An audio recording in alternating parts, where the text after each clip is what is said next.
Free ആയിട്ട് കിട്ടുന്ന ഒന്നിനും ഈ ദുനിയാവിൽ വിലയുണ്ടാവില്ല. ഈ ലൈഫിൽ നമുക്ക് ചിലപ്പോൾ ഒന്നും വളരെ എളുപ്പത്തിൽ കിട്ടിക്കാണില്ല.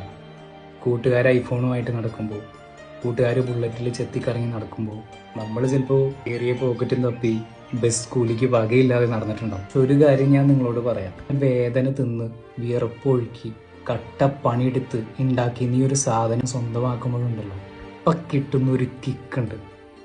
അത് വേറൊന്നിനൊന്നും വരാൻ പറ്റില്ല, വേറൊരു ഡ്രഗ്സിനും അത് വരാൻ പറ്റില്ല. ഒന്ന് നോക്കിക്കേ, ഫ്രീ ആയിട്ട് കിട്ടുന്ന ഒന്നിനും ഈ ദുനിയാവിൽ വിലയുണ്ടാവില്ല. വിശപ്പിന്റെ വില അറിയണമെങ്കിൽ അതിനാദ്യം പട്ടിണി കിടക്കണം. കാശിന്റെ വില മനസ്സിലാവണമെങ്കിൽ അതിന് എത്രമാത്രം ചോര നീരാക്കണമെന്ന് നമുക്ക് മനസ്സിലാകണം. ഇന്ന് നീ അനുഭവിക്കുന്ന വേദനയും കഷ്ടപ്പാടും ഉണ്ടല്ലോ, അതൊരു ഇൻവെസ്റ്റ്മെന്റ് ആണ്. നാളെ നീ ജയിച്ചു കയറുമ്പോൾ നിന്റെ കഥ പറയാൻ ഇതൊക്കെ ആവശ്യമാണ്. വീഴാൻ നീ റെഡി ആയിക്കോ, പക്ഷെ വീണോർത്തുനിന്ന് നീ എഴുന്നേൽക്കുമ്പോഴുണ്ടല്ലോ, അപ്പൊ കാണാൻ നിന്റെ യഥാർത്ഥ വില.